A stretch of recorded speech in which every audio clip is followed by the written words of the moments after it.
So I think it's really important to acknowledge at the outset what is probably obvious, which is that long distance relationships are hard work. They require a lot more effort and intention than a relationship where you are in the same place, whether that's living together or living in the same town or city.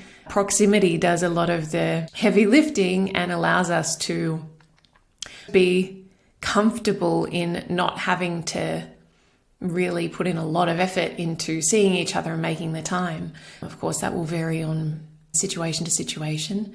But I think that with distance, we are immediately required to really carve out that time and space. There's no complacency in a long distance relationship, because I think that it will wither very quickly if we aren't putting in additional effort to really stay connected with that distance. And I think that recognizing, even if you're not someone who really values physical closeness, there is so much unspoken intimacy in proximity and being near each other. And I think that a lot of our connection needs are met just via that proximity, even without anything more than that. So when we take that away, of course, we are going to need to do a lot of heavy lifting and put in a lot more effort than would otherwise be needed if we were just in each other's company and space all the time and had the comfort of that circumstantial sort of intimacy and closeness. So starting by recognizing that long distance is going to be challenging. I've been in a long distance relationship myself, a period of time. It wasn't our entire relationship. And it was really challenging. We, I think, just naturally felt less connected and less involved in each other's lives than what we were used to.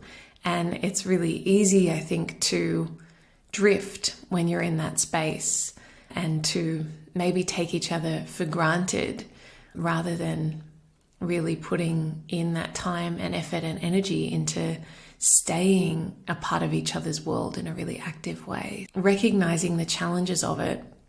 And then I suppose the additional layer that I alluded to earlier was in an anxious-avoidant dynamic, or if we're looking at the overlay of attachment patterns on what is already a challenging starting point, if you lean more anxious, of course, we know that uncertainty is hard, distance is hard, feeling out of control is hard, feeling like you cannot reach your partner, whether literally you can't get in contact with them or there's some sort of block there that you can't feel fully connected to them, you can't really feel them.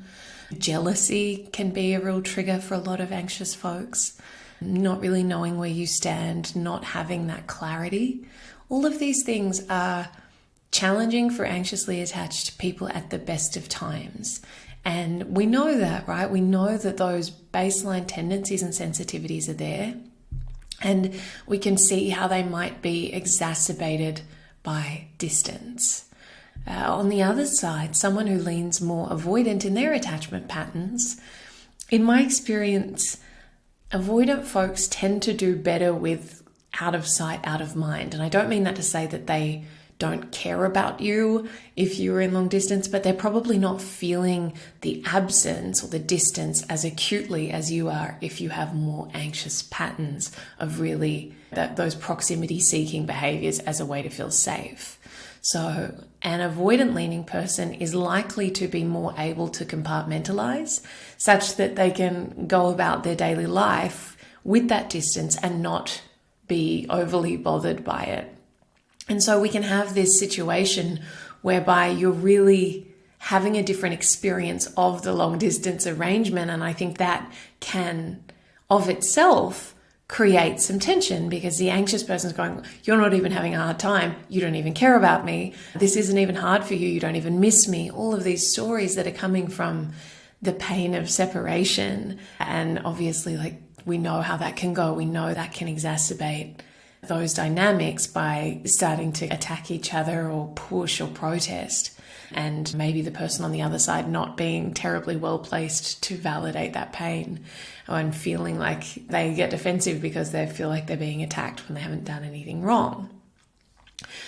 So what do we do with all of that? I think it's really important to understand that for some people, and I suppose this is a bit of a permission slip, you don't have to be okay with long distance. For me, at this point in my life, it is not something that I would be open to because it would not allow me the level of intimacy and closeness and day-to-day connection and support that I desire. And so it's okay to know that about yourself. Of course, it is easier to know that about yourself as a starting point and be able to decline to continue in a dynamic or to pursue, I should say, a dynamic with someone where that would be the case from the outset, right? So, for example, if you met someone and you lived in different places, you could say, I'm not going to pursue that connection because I don't want to do long distance. That's a simpler version, right? Of course, it is harder if you're already in a relationship and something changes structurally such that you are going to have to move to long distance from togetherness.